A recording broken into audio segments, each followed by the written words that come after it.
Good evening, everybody. This is the IGE Talks.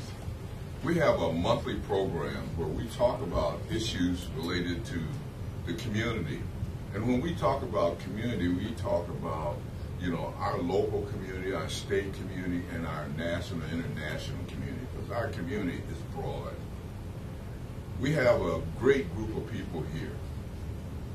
So the opinions and concepts and discussion that you hear tonight is basically the opinion of and the discussion is the opinion of the people that's speaking. It's not really attributed to IGE, because we just basically, we are the host group that hosts this particular event.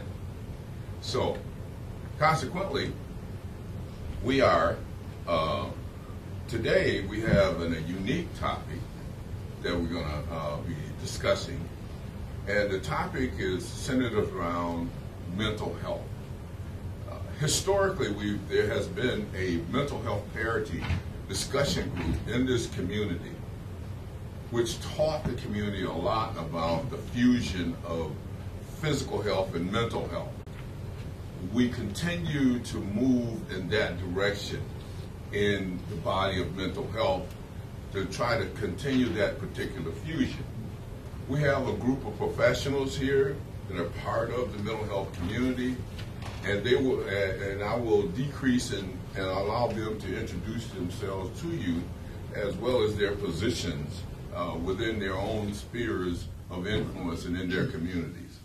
So right now, then I'll go this way, and then we'll come all the way around, and we have people to introduce themselves and just kind of let people know what you do in terms of how you fit into the paradigm of mental health, and if you're just a community member, how you fit into the community. So this is not a tight type of a conversation. This is a conversation for us all to talk, and maybe some of the ideas that we present can help you and us out in the community to help themselves continuously moving forward.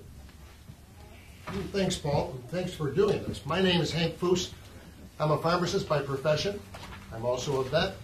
I'm also president of Foose Brothers, and I'm also secretary of the Michigan Republican Committee. Now that puts me in a really interesting spot sitting in a room. But we're here because we do care about one really big thing, mental health. It's my privilege to have served with Paul and everybody in this room when we had the luncheons. We know what it is to make a difference and how we can work together. But we are at ground zero. We are not doing what we need to do in the mental health community to make it successful, and everybody needs to chip in. Hank Foose, I thank everybody for being a part of this. Hi, Dr. Lennox Force. I'm a clinical psychologist. I work with a lot of people in the community that have mental health, and I'm what's called a treator. Thank you.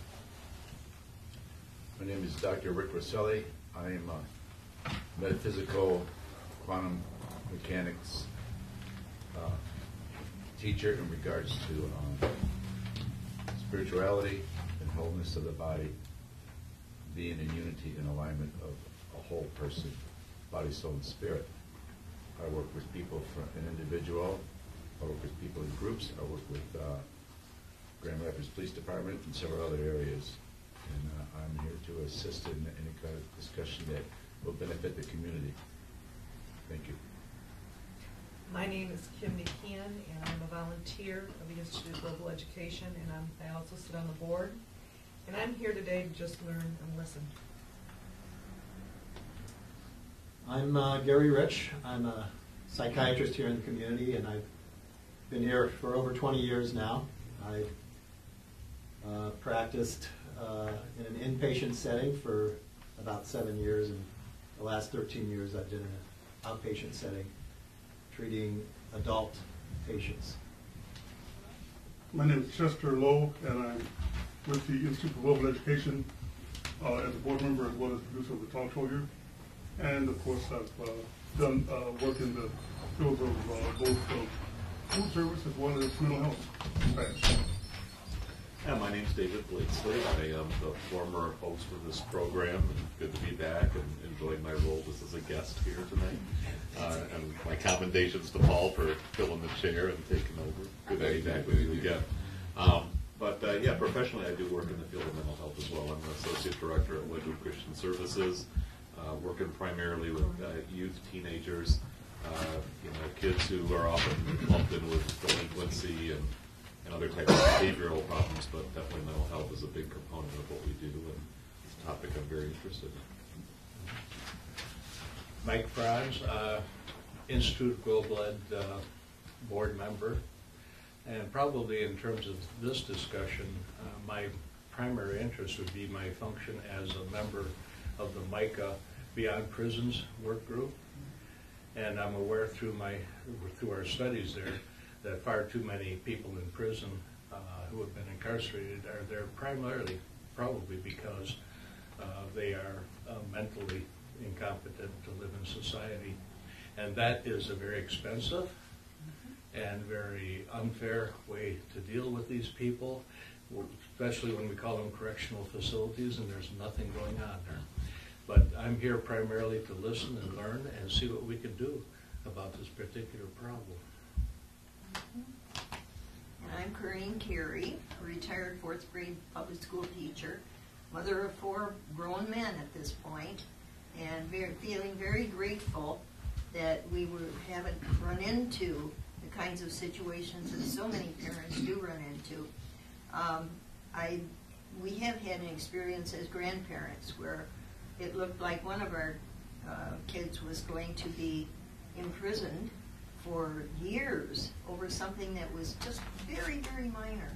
And I am so sympathetic with the parents and grandparents and other friends and family of the people that are spending such heavy times in prison when what they did really doesn't deserve that kind of treatment, and it doesn't make it any better. Thank you. I'm Linda Brower. I too was a classroom teacher, 4th, 5th, 6th, 7th, and 8th grades for 12 years before we moved here, and I became a mom, and have been involved as the coordinator of the CHAD organization that provides support and information for ADHD, and I've done that for 20 years, and I am very grateful that Paul Mayhew called me. We had served on a committee that worked on mental health parity issues. I'm also involved with the Parent Advocacy Council for children's mental health needs, and 2 of us are going to be providing a parenting program starting Monday that's all about win-win solutions instead of just punishing kids, to help them be part of the solution. Is that with the public schools? It's with the Community Family Partnership, which for kids who have emotional disorders who are involved in several systems. That's the people that we help there. But CHAD is separate from that, but there's certainly a lot of overlap. Thank you. Thank you. Hi, I'm Mike Reagan. I'm Chief External Relations Officer at Charity Health.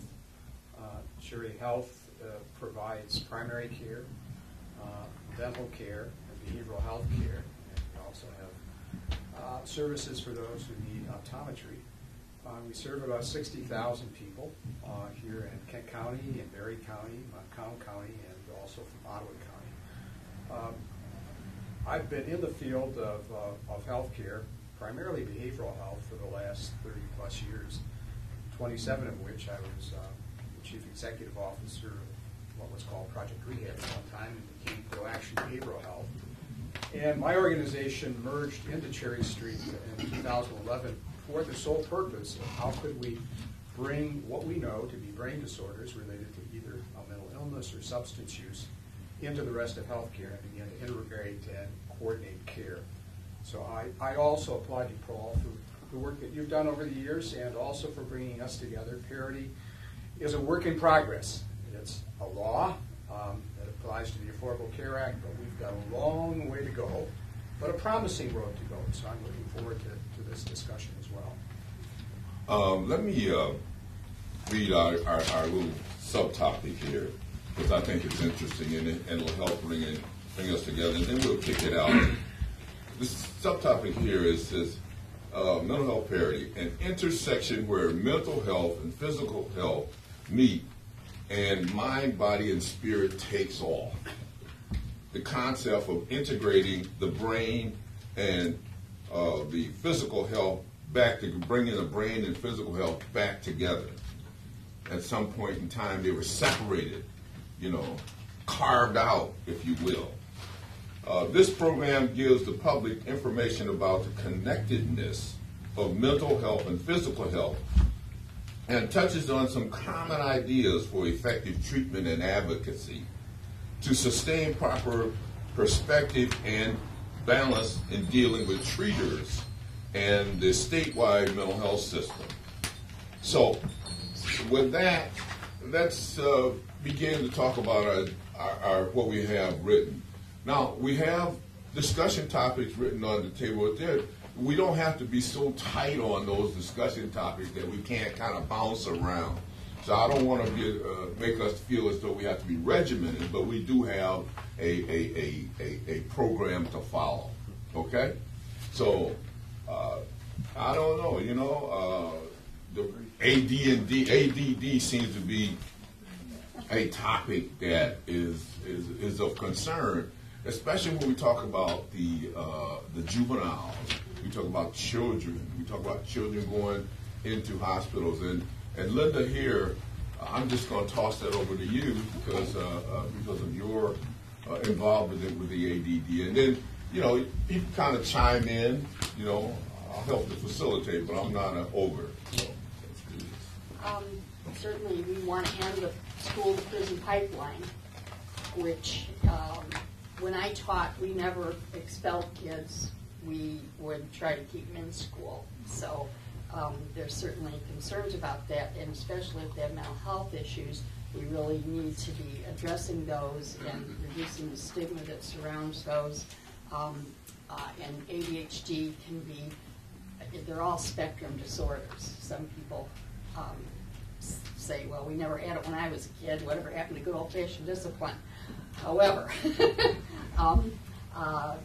these kiddos sometimes are their own worst enemies and end up alienating themselves from the very people whose help they want. So it's not like they're just being manipulative or controlling. They're having a meltdown because they just can't control themselves.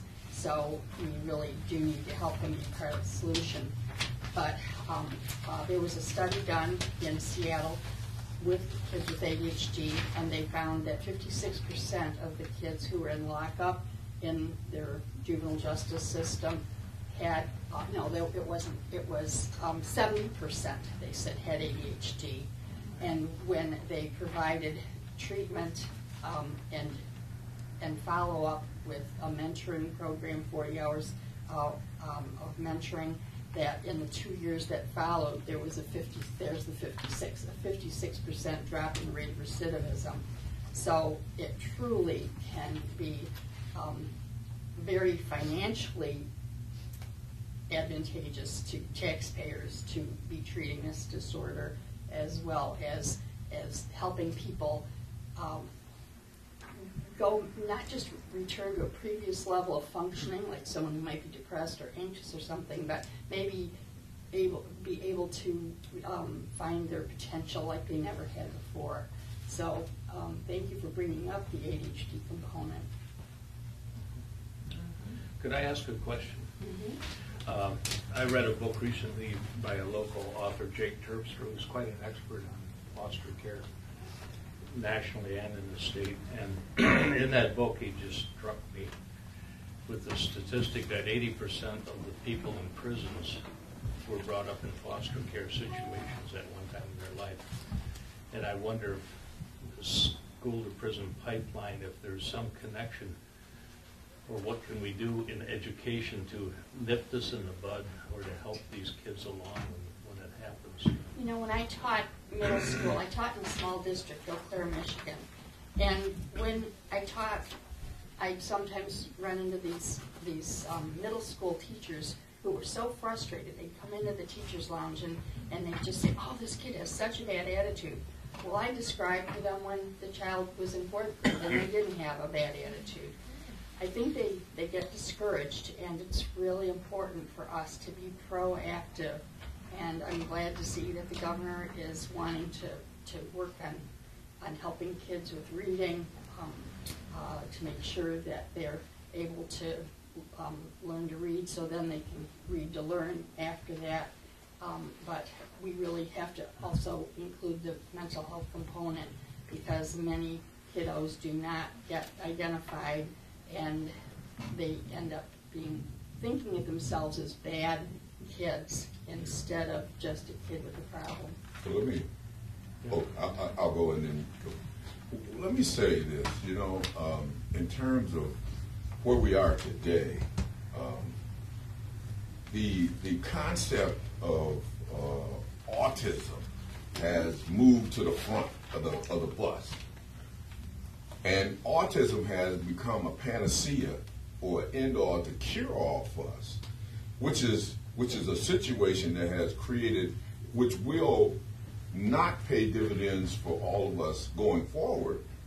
Because if the state decides that autism is the end-all, the cure-all, and this is how we're going to fund, then we got students that you're talking about that will basically end up, you got parents that will say, well, I've got to get my child diagnosed as autistic in order to get money to treat them. So we're creating a paradigm where there could be rampant misdiagnosis going forward, which helps feed to the problem that we have when every time something jumps off in America, then we say, well, let's check the mental health background of that particular person. But here we are as a state, involved in playing xenophobia in terms of mental health versus mental health parity versus autism. Parity takes into consideration a whole spectrum of mental health diagnoses as opposed to one diagnosis. And so the problem becomes when everybody tries to stuff one system as to what that person or child should be diagnosed. Hank, I'm sorry. My background with you. We couldn't help but see a statistic recently when they were talking about autism. All of a sudden, there's a 76% increase in the United States on autism. Well, isn't that amazing? That's the only place that they have money. So everybody we're trying to help the kids, and what happens? Everybody's autistic. We're not helping people out. We need to be able to help with national health insurance that we got going on, and mental health being the law of the land. There is no reason why this should not be funded correctly and diagnosed correctly, so that and I'm anxious to hear what the physicians have to say. How do we help you help that out? And the other thing, when it comes to schools, we ought to have one teacher with 20 students, period. Because I have found that where they have 25 and 30 students, all of a sudden they don't get out and help those kids. They want them on Ritalin right away. Because I went to one class and there were 18 out of the 22 that were on Ritalin. Why? 18 can't be correct, and that's what we're doing. We're shifting the funding to try to help, but yet we're creating a huge problem. I'm dying to hear what your others have to say. What I would say is that when we look at students, especially childhood, who are starting school, we know that about 3 to 5% of the population are diagnosed with ADD or ADHD. So obviously, early detection is very, very important, and we also have to be able to diagnose accurately.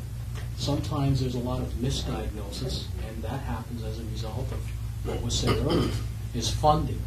So accurate diagnosis and appropriate treatment is extremely important.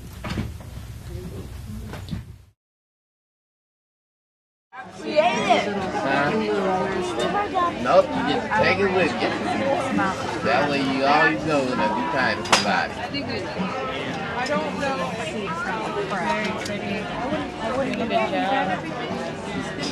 Oh, you need your sticker, don't you? You on the eye?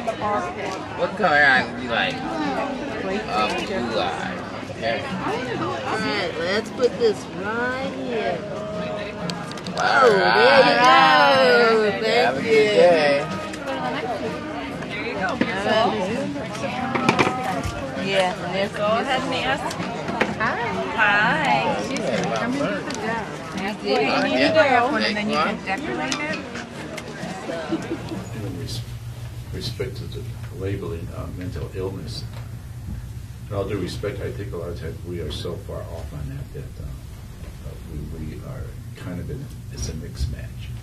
And wherever the focus is in the mental health area, whether it be autism or ADHD or ADD or whatever, we seem to collectively, as a collective society, really promote that, and the funds that do come in will come in only in that one area, and that will not benefit the whole of the mental health problem. I also think that a lot of times that we take, like autism, one incident in regards to autism is that how much of that is a mental illness, or how much of that is just that person in regards to just being different in its perspective of seeing itself in the right position it's in. In other words, the conscious has different ways of perceiving things. We have a tendency to see that when somebody's unusual or different, what we tend to do is label it. And we label it with a name that is in reference to it somewhere in the mental health area. And I think that really has got to be studied a lot more. I think we get really off track on a lot of those perspectives in regards to mental health. That's just my personal opinion. I've had some experience with some people that I've seen. I have worked with them, like coaching them in the area of the way their thought process worked was really very good, but just different in the perspective of the collective society. If you take an autism person and you look at them and you watch them, generally speaking, most of them are very, very content with their life. They are not off in thinking that they are so different that everybody's society is against them as to where they're just in their own little world, but they're in their own little world and they're very happy there. And I don't think we understand it enough to where we see that it's okay that they're in that kind of a world and try to retrain them out of it into our world. Sometimes different perspectives of living is good, but we see it as not if it doesn't align up with the way we live, or the way we see society, or the way we see our individuals, our families, and so on and so forth. Is there any, how about anybody else? I'm sorry. Yeah, the doctor, I really want to get his opinion. Well, I mean... Well, it's a complicated subject. I mean, I guess in healthcare we don't say diabetes is overdiagnosed because we have very pathognomonic signs and symptoms, and we can make the diagnosis. So I think it's a quite involved subject to sort through, and not to talk too much about it, but historically, you know, before the 1960s, psychiatry didn't use a lot of diagnoses. They used words like neurosis and psychosis, and obviously there was severe mental illness, and so there was a deliberate process, you know, in the late 60s and 70s to make diagnoses and to make criteria that fit those diagnoses. It's called the DSM, and I think the first DSM was under 100 pages. Now we're to DSM-5, which is, I think, close to 1,000, or it's over 800. So it's an interesting process, and people will come at this process from different angles. And obviously the people who came up with it, their intent was to categorize in a way to be helpful. Yeah. so people, providers would be talking the same language too. You know, it's interesting that we talk about the DSM-4, DSM-5. You know, at some point in time in as we propelled around the community talking about mental health parity, the DSM-4 and the DSM-5, from my information, it was put together by the drug companies. So, you know, so if it's it's much more complex. It's not just big well, I'm glad. I want to be a little provocative here.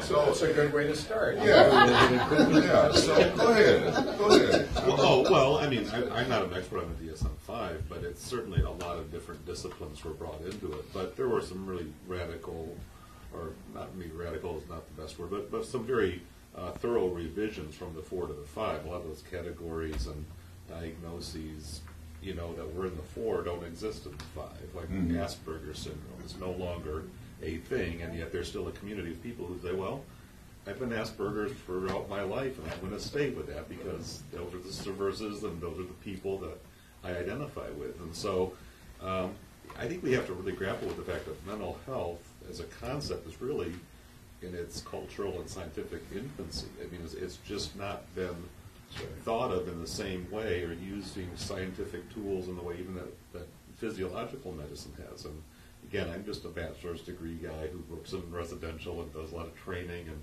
have picked up things along the way. So I certainly defer to the the research and the credentials and experiences in this room. But yeah, you know, there's so much politics and money and cultural pressures and there's stigma. I mean, that's an important thing to talk about. The stigma attached to receiving mental health treatment has been a huge problem because you know, the echoes of lunacy and insanity and craziness from both the you know, sort of cultural and professional and legal and even religious. You know, there's all this kind of looking down on people who aren't altogether up in the head, or however you want to put it. And we've got to really get around it.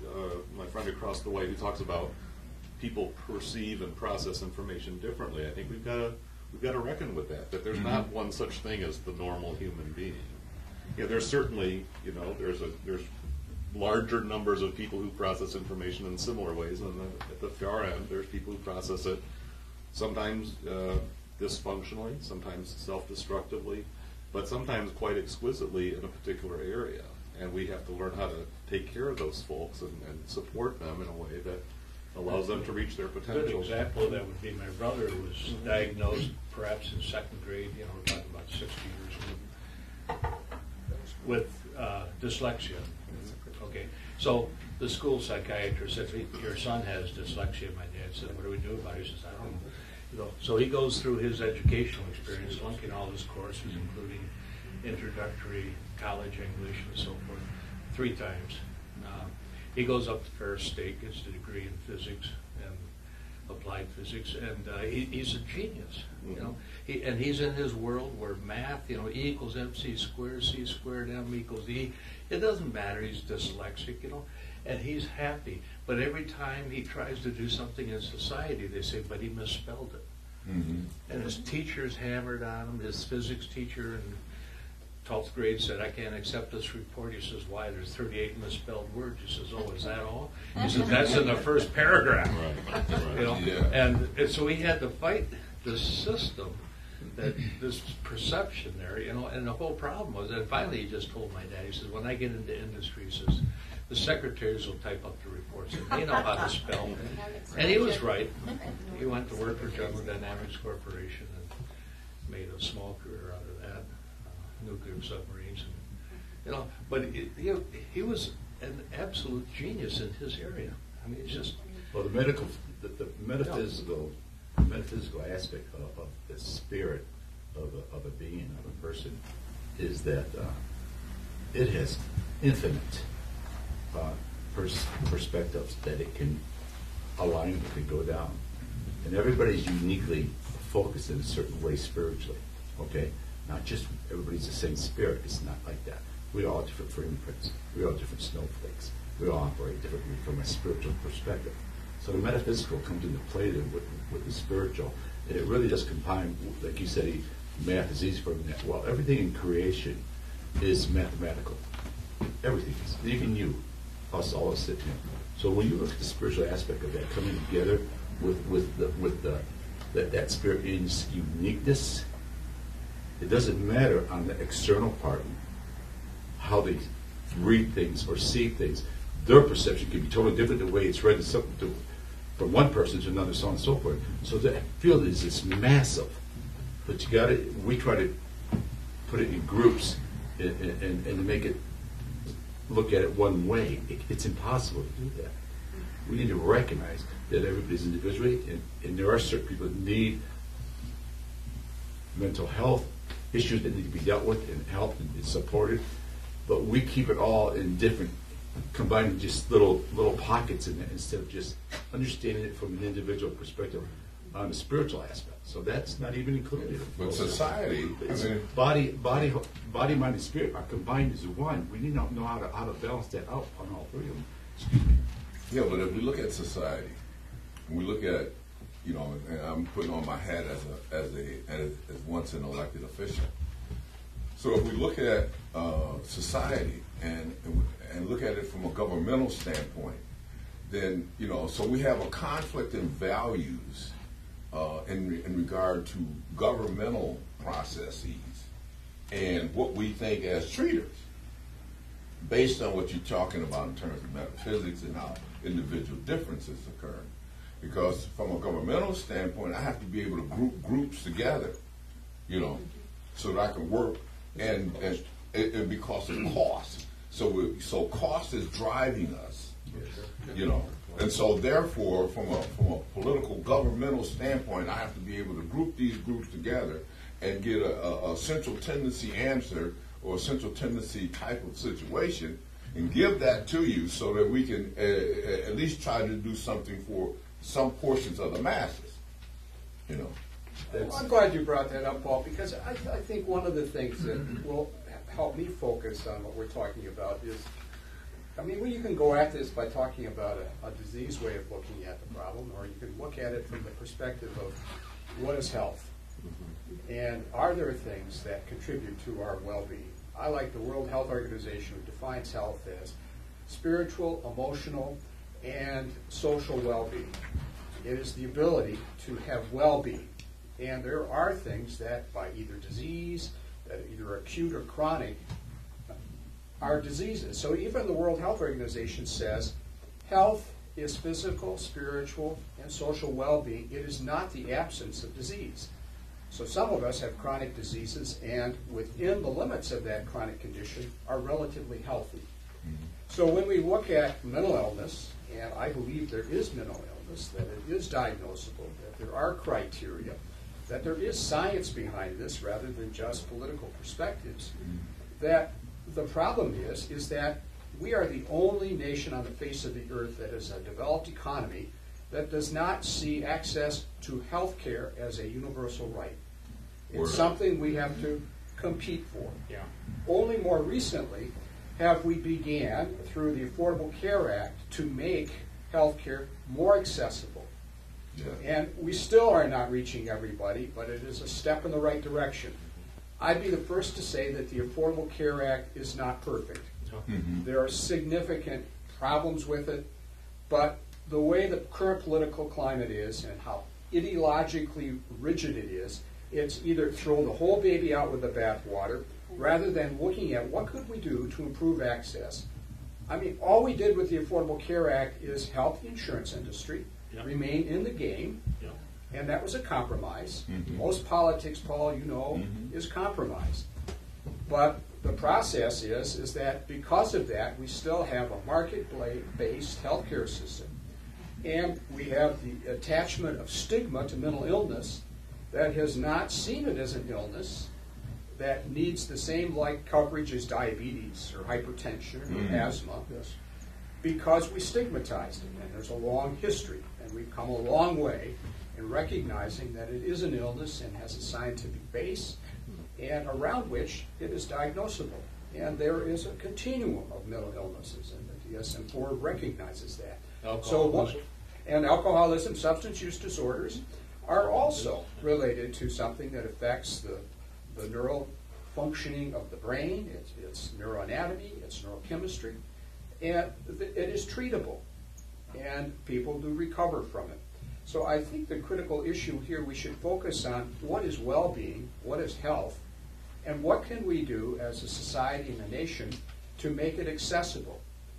Even though we're the richest nation on the face of the earth, we are, and we are blessed and fortunate in that way, but I just saw healthy kids come out, and 1 in 4 kids in the state of Michigan now live in poverty. So there's growing disparity as well. But while we're the richest nation on earth, we spend more per capita than any other developed economy, and we have worse results. We have high infant mortality, we have less access to health care, we have greater levels of obesity, hypertension, and diabetes. People with mental illness, we know, die 25 years prematurely from the rest of the population. Not because of their mental illness, but because the co-occurring chronic conditions, whether it be diabetes or their addiction to nicotine, that causes premature death. That's a crime. It is preventable, and we should work at it. So I really think it's important that we look at where we are as a society and what can we do to fully integrate the treatment of what we call mental illnesses into the rest of healthcare. There are people who have diabetes who are significantly depressed. There are people with other forms of physical illnesses toward which there is significant clinical serious depression. And when you have a mental illness, you're 3 times as likely to have a co-occurring other physical health condition. So the people that we've seen with severe and persistent mental illnesses have many co-occurring chronic conditions. And the way the system has worked, we treated mental illness over here and the rest of their health care over here. And never do the 2 sides talk or coordinate care. And now we're beginning, slowly but surely, to bring them together. So there's looking at all of their chronic conditions at the same time, treating them with one treatment plan, working with the pharmacist to make sure that the different medications that they're on can work together better. So I think there's real promise, but let's talk about it in the context of this is health, rather than just the disease model. And what can we do to help people and promote their well-being, even while they have a disease? Okay, what is your name? Kathy. All right. The name of the book is Under Construction. Make sure you listen, right? Construction trucks begin their work in the morning light. We have a busy day ahead at our building site. Principles of peace. They do The trucks, they come and go, moving slowly down the road. A noisy crane rotates and lifts a heavy load. The excavator digs and scoops, breaking up the ground. It Always a good time to get food out. Forming a giant mound. More supplies are lifted as a bulldozer clears the way. Our building project is almost done. We worked very hard today. So can you tell me what I just read? I know it's weird. Can you tell me what I just read?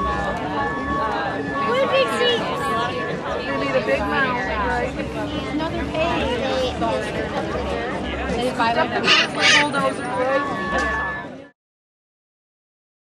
Before I go to Hank or somebody else, and I think there's a couple of people that got questions here, to just expound a little bit on co-occurring disorders, just for the sake of the audience.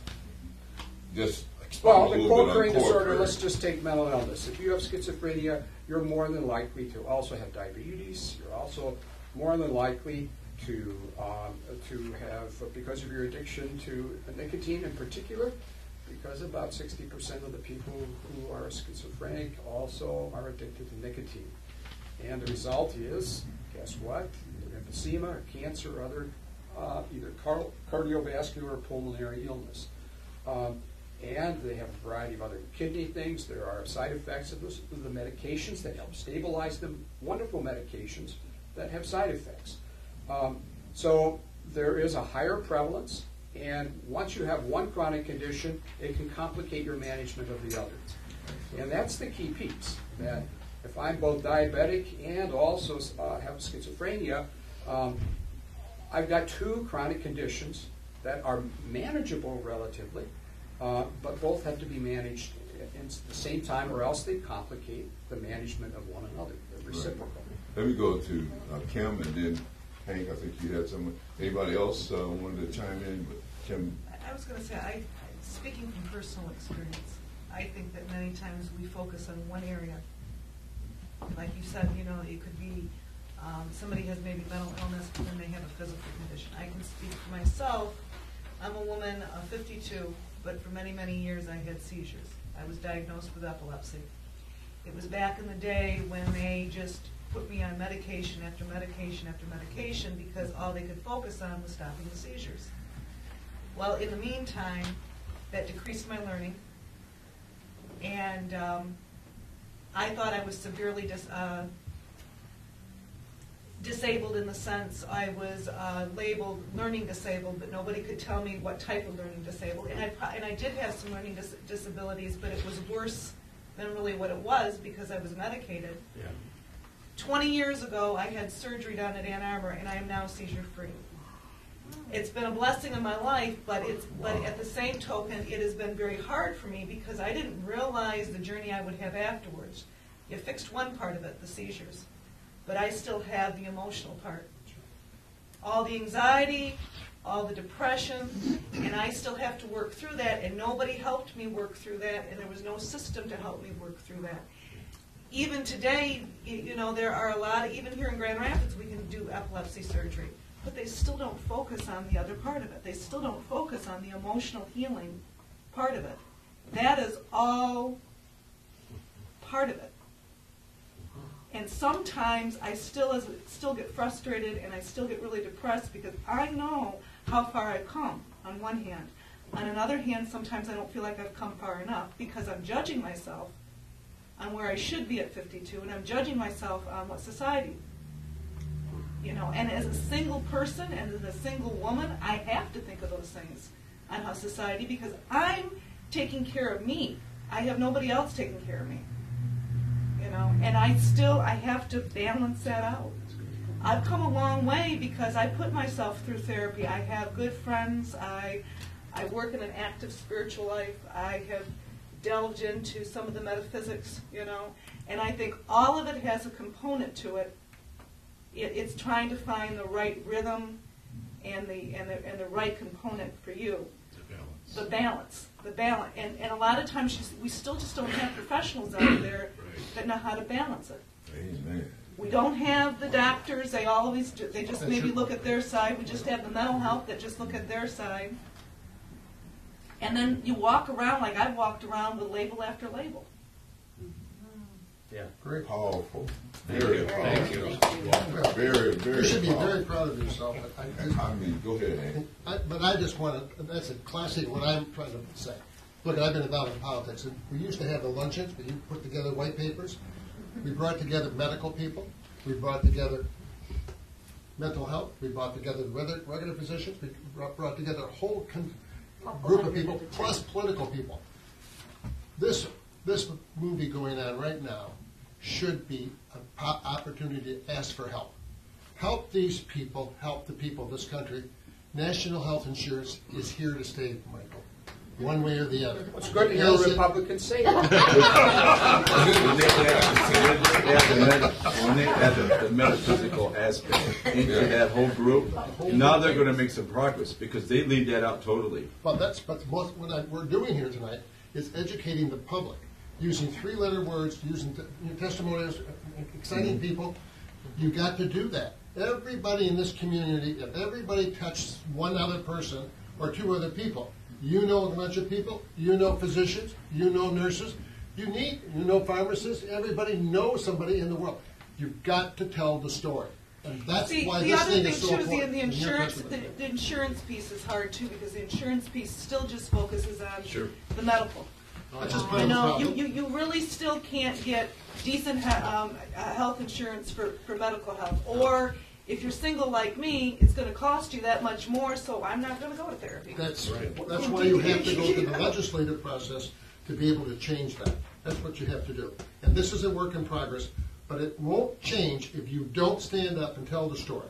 And that's excellent, because that's what we're doing right now. This is what we're This is the start again of telling that story, of bringing those witnesses to the forefront to say to John Q. government that there has to be a change, because we can't keep on stroking the same thing that we always stroke.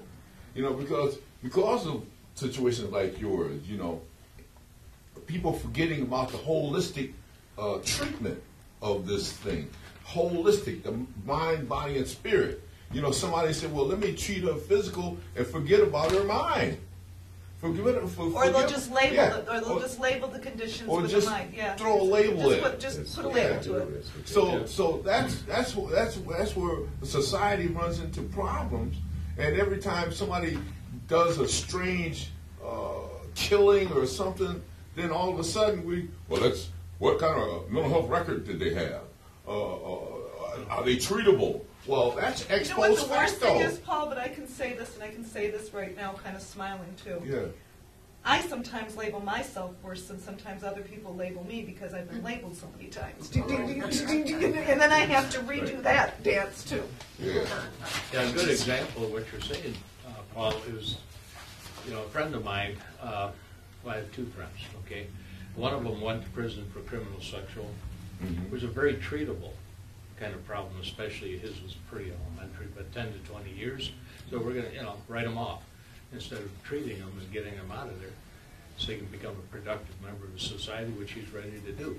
But then there was his wife, who was devastated by this. And she worked for one of the biggest insurance companies in the world, and they gave her one meeting with a psychologist. They covered one session, and after that she was on her own. Her insurance would not cover it, and boy, she leaned on her friends, us, and everybody that was close to her to pull her through this thing, and it still hurts to this day, of course. But here's a family that and he's treatable, but he's in prison, and it's over, and she's trying to start a new life, and she can't get help. And why is this? I think it's improved. You've got to be able to ask the questions. But with the new healthcare coming out here, I believe that problem, part of it is solved. Just got to be people aware of it, and you got to make sure the institutions are aware of it and push it. You've got to. What do you think, Paul? Yeah, I want to kind of move us along a little bit, because, and then I'm gonna come to you, Chester, because we have depression and post-traumatic stress syndrome. Now, which are some key parts of things that's happening in our society, especially when we talk about our veterans, when we talk about rape victims, we talk about people that have went through trauma. What you just described was trauma, which could have a reoccurring, if it wasn't for your strong spirit. Yes. If it wasn't for your strong spirit, the reoccurring thoughts of what has happened to you would take you down. But your spirit is strong. Yes. And let me go to Chester, so I won't get to preaching here. I really was going to ask for the specialists in the room here if any of you can see how the situation with mental health, physical health, together are not only a parity, but also need to bring in the DHS and where they are as well as where they are not. Which DHS are you talking about? DHS, the Department of Health. Human Services. Human Services. Not Homeland Security. No, not Homeland Security. Yeah. Tiptoe around it, yeah.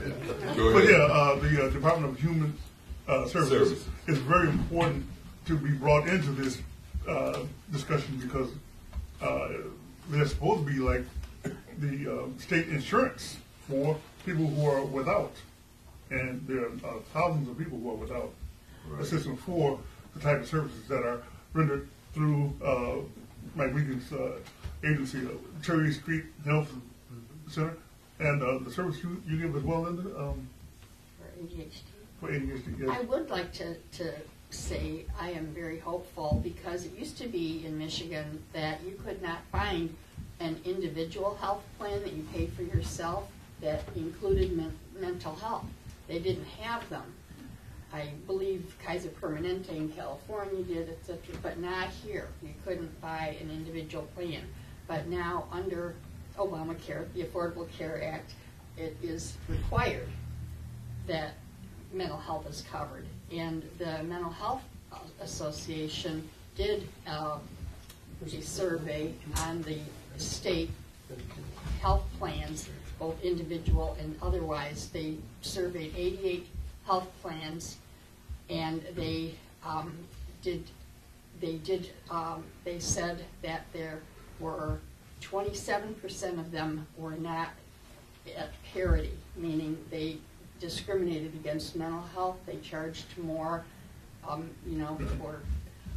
but they also said some of the health plans were better, like they might pay more for that than they would chiropractor work.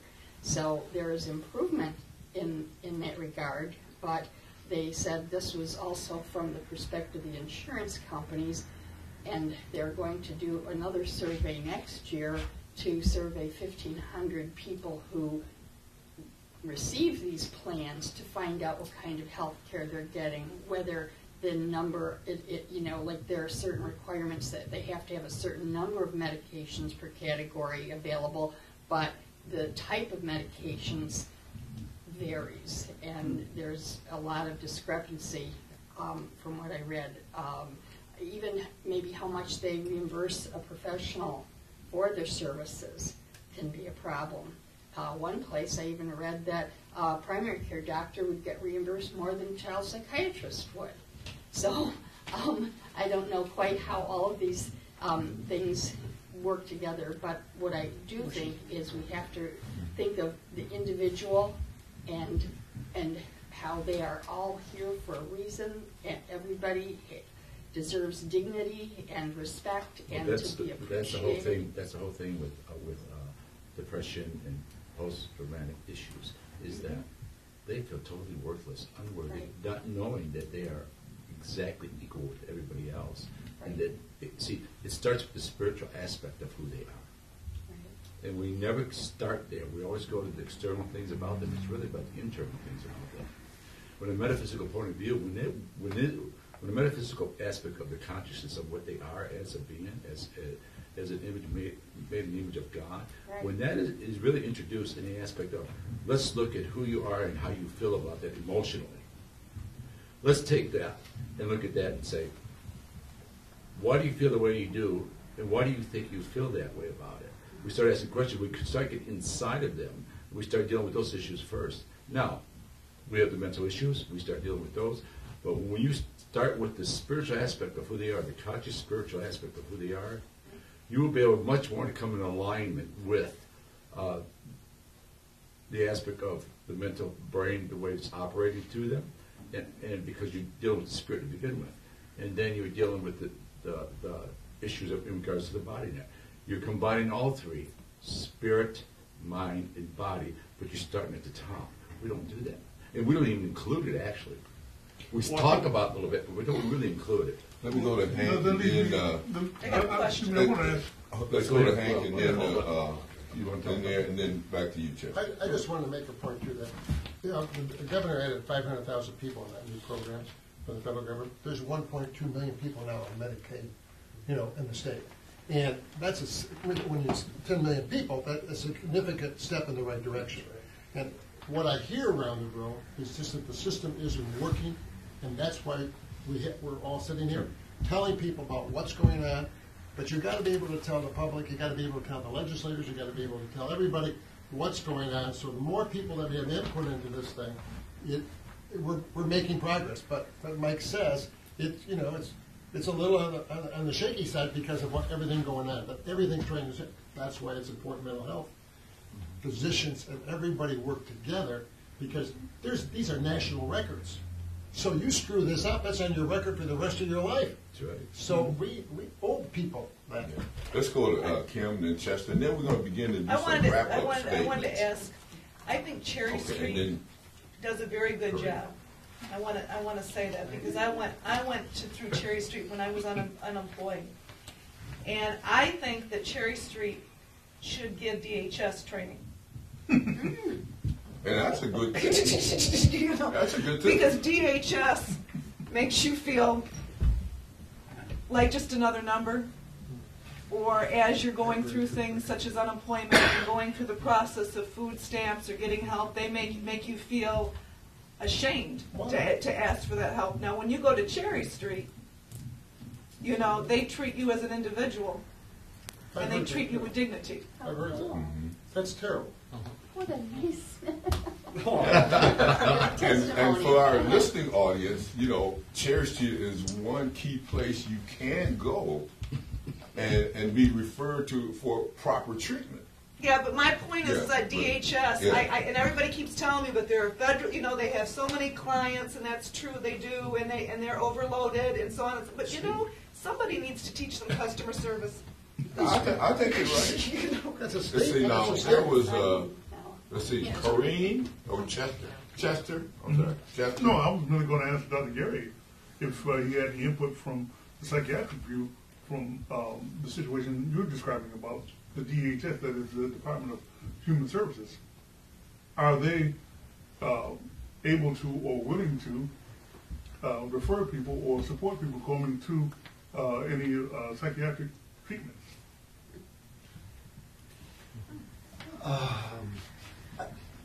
Can you clarify? Okay, I think what he's saying is have the DHS ever been able to or been willing to refer people, or should say support people coming to your services, the agency, the institution of, I think it's called Pine Rest. Does DHS help to cover that, or are they skeptical and not able to cover that as an insurance agency? Because I think they are like an insurance agency Like or Medicare? medical or Medicaid, yes. Well, Let me clarify here. well, yeah, DHS administers the admissions and eligibility into Medicaid. CMS, which is down in Lansing, is a whole other thing within the former Department of Community Health, is the one who sets the state criteria for what is a covered and essential benefit. Some are required by federal law, and some are optional on a state level. So it is entirely up to the state of Michigan, except for those that are required by the federal Medicaid Act. The state has significant latitude in behavioral health, or has had historically, in saying what will be covered, what we will reimburse providers for. The reimbursement of Medicaid does not encourage physicians, dentists, and others to participate, because it pays a rate that is probably half of what they need to cover their costs. Whether you like it or not, that's the reality. The other thing you need to know is straight Medicaid is not covered under the Parity Act. So we still have a road to hoe there. Everything in Healthy Michigan is, everything in the marketplace products are all covered by Parity, but straight Medicaid is not. So straight Medicaid can say for a substance use disorder or a mental illness, you will only have 20 sessions no matter how seriously ill you are, unless you have a serious and persistent mental illness which qualifies you for disability coverage. So to really get at it, Chester, it is both the federal government and state government that has a role to play, and not DHS. Let me go to Corrine. Well, this is not the financial part of this picture, which of course is overwhelming. But when I got to thinking about mental health, I ran across this book, Toxic Parents. And I know one in here that there's a handout. As a teacher, I always say the handout. Oh, yes. I love it. But all too often, of course, either we feel that we are the subject of toxic parents, which is an interesting term. I've never seen it before anywhere. And the more I thought about it, the more I thought, well, maybe. But maybe we are toxic parents. What happens? How does this tie to the mental health or illness of ourselves or our children or our parents? And yes, as the years go by, there are a lot of changes and all that. But the thing that impresses me is not only, was pain used as part of your discipline when you were a child? And how did you feel about it? And things like that. And as we begin to think as adults, we begin to think, well, my dad had only done such and such, or my mother hadn't done such and such. And then we think, what am I doing to my kids? So I thought this was an interesting book, and the whole idea. And one of the major steps that they would suggest, if you begin to realize that you are either still a child in your parents' eyes or still needing a parent in your adult life, etc., that you begin to write a letter to them. And in that letter, you put how you feel about things. You never send it if you don't want to. You never confront them if you don't want to, if they're still alive even. But it helps you begin to get things in order. And of course, there still is a lot of room for a lot of extra help as these Can I throw in a real quick one here? Go ahead. We're beating ourselves up for not doing the right thing, but I think one area of our health care system that does it right is the hospice programs, where they come in and you can have a good death, whether it's spiritual or not. They're going to, they'll work with the family, and it's all covered by Medicare. They got it right. They got it right. It's covered, and it's the end of your life. Why can't we do that for people that are living? Yeah, well, let's begin. I'm glad. I just want to throw one Go more right ahead. Oh no. Or two more corrections, and I say this not because I'm, don't value all that's been said. I do, but and I appreciate all that goes on with the government. I don't understand the complexity of it, and I get overwhelmed when I hear everyone talk about this program and that program and what in a second. What's your name, man? Barb Howard. I'm sorry, I came in. I'm Kim's friend. Okay. I work in a nursing home. I work with elderly people in rehab. Anyway, that's beside the point. Two sort of foundational problems I see are our culture is very much oriented to the individual. I mean, even as Corinne's talking about this book, she's talking about, I'm going to sit down and I'm going to write a letter to my parents. I'm doing this on my individual basis. I don't necessarily have support. I don't necessarily want to go out and join the other toxic parents support group or whatever. Even Kim, her describing her, I'm always amazed at how she's managed her life. I don't think I could have done it, and she's done it really on her own because we emphasize up by the bootstraps, be a success, blah, blah, blah. So we've sort of dropped the village. And the substitute we have is government. We have government now, and government doesn't function as a village. Government is an institution that has a budget and has to be accountable and has to be efficient and has to and that isn't personal. That doesn't provide people with the village support that I think a lot of people do. Children need it and adults need it. It takes a village to make a functional adult as well as raise a child. The second thing is, when you're talking about parity, mental health parity, I think that's it's wonderful that that's part of the Affordable Care Act. But I wish there were more parity in the minds of physicians, and maybe some of the physicians could speak to this, but physicians are not trained to think about people as holistic beings. They're trained to think about people as, what's wrong, what's the diagnosis, what are the symptoms, oh, here's what we cut, or here's what we medicate. So the parity issue, what I was talking about was doctors, when they're trained, aren't trained to incorporate all different, they're not trained in a holistic way. So when you go to the doctor to talk about your diabetes or your high blood pressure or your cancer or whatever, there's a mental health component to that, whether or not you're schizophrenic or bipolar or just an ordinary person. There's a huge mental health component to that. And there's also a cultural, sociological component of, how much support do you get? Do you live alone? All those things contribute to what with you. And yet doctors are, they have to be efficient and they have to go by what the insurance companies will pay for and blah, blah, blah. So they either cut or give you a pill or, they cut to the chase, put you in a category and it doesn't necessarily, it might put a Band-Aid on the situation, but You know, I just think there's a lot that we're missing Maybe- out on, maybe- and a lot of the pharmaceuticals, I think, aren't necessary because we're not addressing people's situations and diagnoses and conditions. I So wonder we're if gonna they have were to- paid by outcomes, if that would help rather than by what's wrong. Yeah. Like 30 seconds.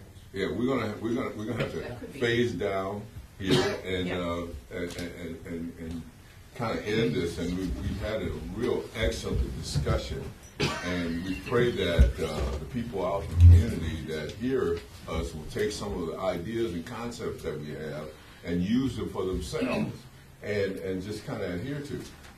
In closing, you know, the mental health parity discussion group, we sometimes hold luncheons, and just so we're kind of searching around to see if we can get some help from somebody in the community to help with the luncheons and stuff like that, financially as well. But before I totally close out here, I want to mention one group that controls everything in the whole health system statewide. A group that you probably don't know anything about unless you're inside. And that is the Economic Alliance of Michigan. Now, the Economic Alliance of Michigan, I'm just throwing this out, and maybe you can do research. And the Economic Alliance of Michigan is a group of people on both sides of the political spectrum, people that are high executives in the auto industry, high executives in the union movement, high executives in the Democratic Party, high executives in the Republican Party. And every time we discuss a mental health or physical health issue in Michigan, it goes to the Economic Alliance before it comes back out of the legislature. That's for your edification. You can look that up. That's a pretty hot subject, but that's the way it is. So, anyway. And I'm sitting next to him. so it's pretty hot. So anyway, let me close and thank everybody for coming out and participating in this discussion. I think it was a great discussion, and you ought to be commended for what you've done, and just thank you very much.